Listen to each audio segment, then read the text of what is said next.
Salut la MIF et bienvenue sur une nouvelle vidéo consacrée aux règles du volleyball. On va parler aujourd'hui du contre. Alors c'est quoi le contre? À quoi ça sert? Est-ce que je peux aller contrer si je fais moins d'1m60? C'est les questions auxquelles va répondre votre volleyeur préféré dans cette vidéo.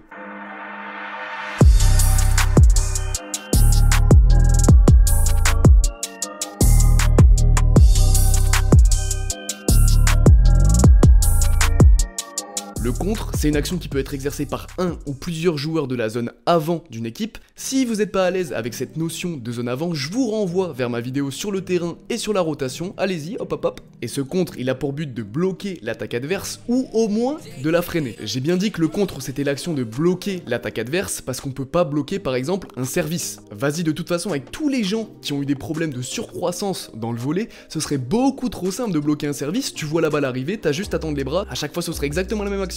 Coup de sifflet de l'arbitre, service, bloc, fin du point. Coup de sifflet de l'arbitre, service, bloc, fin du point. Ça serait tellement chiant à regarder, même moi j'essayerais plus de vous convaincre de regarder le volley. C'est pour vous dire à quel point on se ferait chier, hein. Du coup, quand t'es dans la zone avant du terrain et que ton adversaire est au service, tes mains ils ont pas le droit de dépasser la bande du filet. Normalement en volley, t'as pas le droit de passer tes mains de l'autre côté du filet dans le terrain de l'adversaire.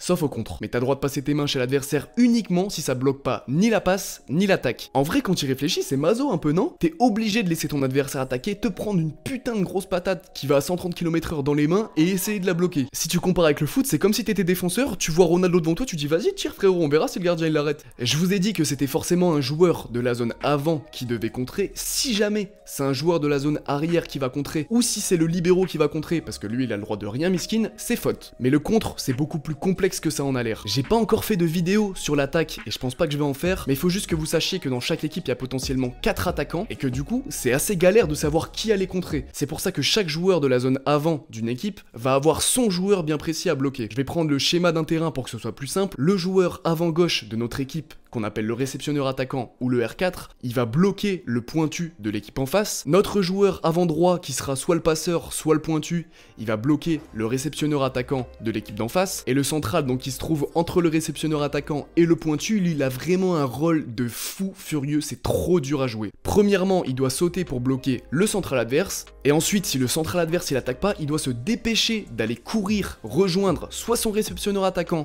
soit son pointu pour aller l'aider au contre. Et ça paraît simple, mais en fait, ça l'est pas du tout. Comme je vous l'ai dit tout à l'heure, il y a potentiellement 4 attaquants à chaque attaque, et en vrai, quand on y réfléchit, ça fait beaucoup, parce qu'il y a que 6 joueurs sur un terrain de volley. Au foot, il y a 3 attaquants pour 11 joueurs. Du coup, les 4 attaquants en face, ils peuvent attaquer plein de trucs, la diagonale, la grande diagonale, la petite diagonale, ou la ligne. Enfin bref, ils peuvent vraiment attaquer partout où ils veulent sur le terrain, et vous vous doutez bien que c'est impossible de tout prévoir et de tout bloquer. C'est pour ça que les joueurs de la zone avant de notre équipe qui sont sur les ailes, donc le réceptionneur attaquant à gauche et le pointu à droite, vont annoncer leur bloc, ils vont annoncer l'axe et la ligne qu'ils vont bloquer. Pour que ça soit discret et pour pas que l'adversaire s'en doute, ça se fait souvent avec un signe de main. Le signe ça dépend des clubs, des sélections nationales, etc. Mais c'est souvent 1 pour la ligne et 2 pour la diagonale. Et comme le but c'est de bloquer l'attaque de l'adversaire, il faut pas qu'il soit au courant de l'axe qu'on va courir avec nos mains. Du coup le signe il est souvent fait soit dans le bas du dos, soit juste au-dessus du cul, mais ça si vous regardez le volley féminin, vous le savez déjà, bande de charros, vous me dégoûtez. Un dernier point que je voulais aborder sur le contre, c'est les écrans. En gros quand ton équipe a le service et qu'elle sert, et que t'es dans la zone avant du terrain,